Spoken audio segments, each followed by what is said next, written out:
بسم الله الرحمن الرحيم الحمد لله رب العالمين والصلاة والسلام على سيدنا محمد وعلى آله وعلى أصحابه أجمعين أما بعد.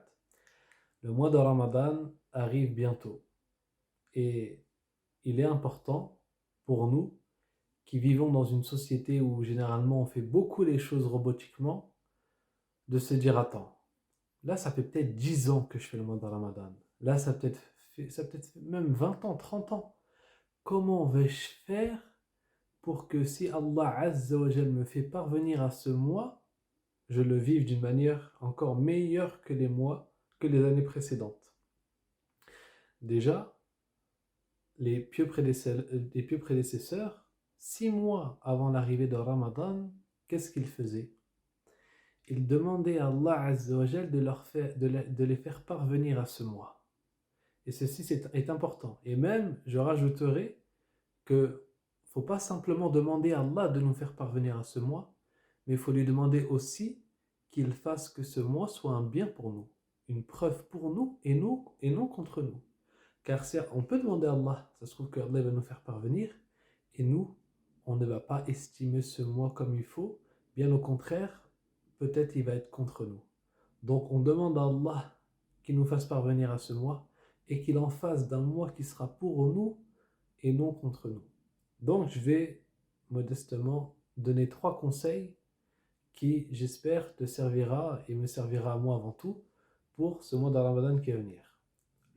La première des choses, c'est, ça ressemble un peu à ce que je vous ai dit juste avant, c'est de vraiment montrer à Allah que on sait que tout le bien lui appartient, qu'on sait que véritablement on est des personnes indigentes, qu'on a besoin qu'Allah nous aide et qu'il nous assiste dans toutes les bonnes actions.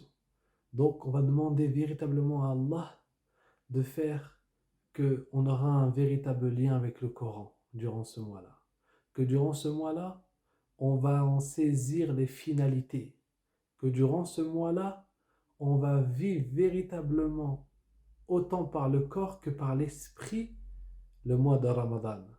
Donc, surtout quoi? Premier conseil, c'est de faire beaucoup d'invocations, beaucoup de dua.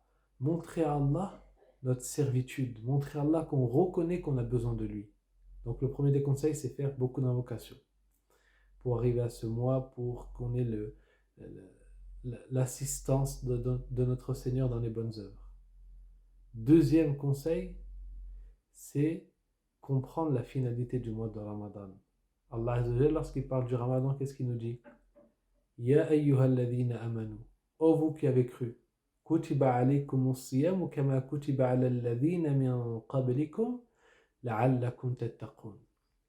Ô vous qui avez cru, le jeûne vous a été prescrit comme il a été prescrit aux gens avant vous, afin que peut-être vous arrivez à quoi? À la taqwa, tattaqun, que vous arrivez à la véritable crainte révérentielle. Cette piété, ce lien profond avec Allah Azza wa Jal. Pourquoi? C'est quoi le rapport? Beaucoup ne se comprennent pas pourquoi Allah dit ça. Qu'est-ce que nous sommes véritablement? Nous sommes des arwah, nous sommes des âmes. Toi, tu n'es pas en réalité la personne que tu vois dans le miroir chaque jour, mais tu es plutôt ta réalité, un ruh, une âme qui a été mise dans un corps physique, dans un corps de chair, pour que tu puisses vivre dans cette dimension qui est le mulk, qui est la dunya où on vit. Maintenant, quelle est la différence entre ton état là et ton état de ruh, ton état d'esprit? Ton esprit, il est très proche d'Allah. Il connaît Allah. Allah, il a sorti les âmes, comme il dit dans le Coran, il leur a dit Alastu bi rabbikum, ne suis-je pas votre Seigneur? Qu'est-ce qu'on a répondu? Bala. Oh que si tu l'es. Ça veut dire que notre âme, elle reconnaît la Seigneurie, elle connaît notre Seigneur Jalla fi'ula. Et ce qui nous montre aussi la grande proximité avec Allah Azza wa Jal, c'est que lorsque Allah parle de cette âme, il dit en parlant de Adam, وَنَفَخْتُ فِيهِ مِنْ رُوحِي, et j'ai soufflé en lui de mon âme. Donc ça nous montre ce lien très proche et subtil entre l'âme et notre Seigneur Jalla fi'ula. Donc si tu reviens à ton état d'âme, tu reviendrais à la connaissance d'Allah. Qu'est-ce qui t'a coupé de toute cette connaissance d'Allah? Qu'est-ce qui t'a coupé de tout ce que tu ce lien subtil que tu avais avec Allah, c'est lorsque ton âme est rentrée dans un corps physique, ce corps charnel. Tu as grandi dans un monde illusoire qui est ce dunya, ce bas monde. Et bien maintenant, tu as ce qu'on a, la nefs. Cette personne que tu penses être, je suis bien, je veux qu'on m'aime, je veux être le meilleur, tout ça c'est la nefs. C'est, entre guillemets, l'âme charnelle. Et comment tu reviens à ton état de ruh? C'est par la servitude, par l'adoration. Par l'adoration, parce que Dieu va te mettre généralement des choses qui vont te détacher justement de tes limites de l'âme charnelle pour revenir à l'esprit pur, l'âme pure. Donc tu vas la contraindre. Et dans le mois de Ramadan, qu'est-ce qu'on fait? On contraint tout ce qui fait ancrer notre nefs dans cette dimension, qui sont les boissons, la nourriture, les rapports charnels, etc. Donc durant ce mois de Ramadan, tu vas cesser d'abreuver cette nefs. Et tu vas faire quoi? Tu vas plutôt faire des choses élevées pour revenir à ton état d'âme.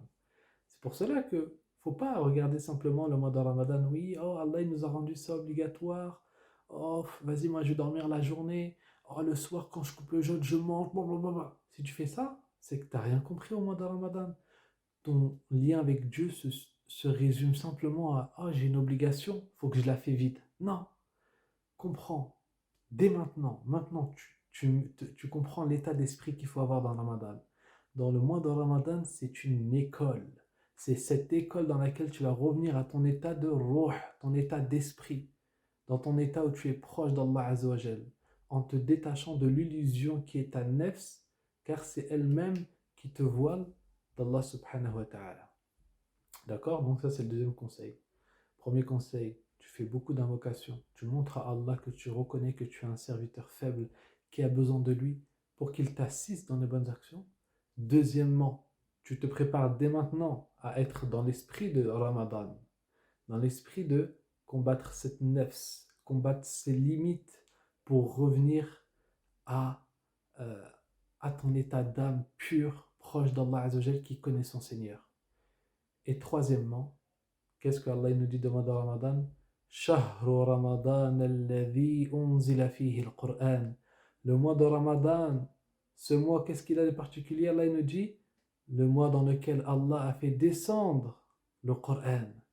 Donc ce mois-là, bien que tu dois avoir un rapport avec le Coran tout le temps, bah là tu vas te préparer quand même pour ce mois-là. Et ne fais pas, comme beaucoup font, compétition de lecture du Coran. Oui, il faut que je lis 10 fois, il faut que je lis. Non, il faut que tu médites le Coran. Lis le Coran, mais avec de la profondeur. Allah, il dit quoi? Afala yatadabbaruna al-Qur'an. Qu'ont-ils à ne pas méditer le Coran? Am ala qulubin aqfaluha. Ont-ils sur leur cœur des cadenas? Donc dès maintenant, tu te dis, pas demain, pas après-demain. Tu as écouté cette vidéo? C'est maintenant. Commence à combattre ta nefs. Prends le Coran, commence à avoir un lien profond avec Allah. Parce que le Coran, c'est la source, c'est ton câble entre toi et Allah. C'est ton lien intime, c'est ton trésor de ton Seigneur, c'est cette lettre qui t'a adressée. Tu as dans le Coran tout ce qu'il faut. Le problème, c'est notre rapport au Coran. On lit des phrases et des phrases et des pages sans rien comprendre, sans rien méditer. Médite, plonge dans le Coran. Et ce lien où tu te coupes de toute la création et tu t'isoles avec la parole de ton Seigneur. Tu te mets dans un coin dans ta chambre, dans une pièce de ta maison, tu éteins ton téléphone.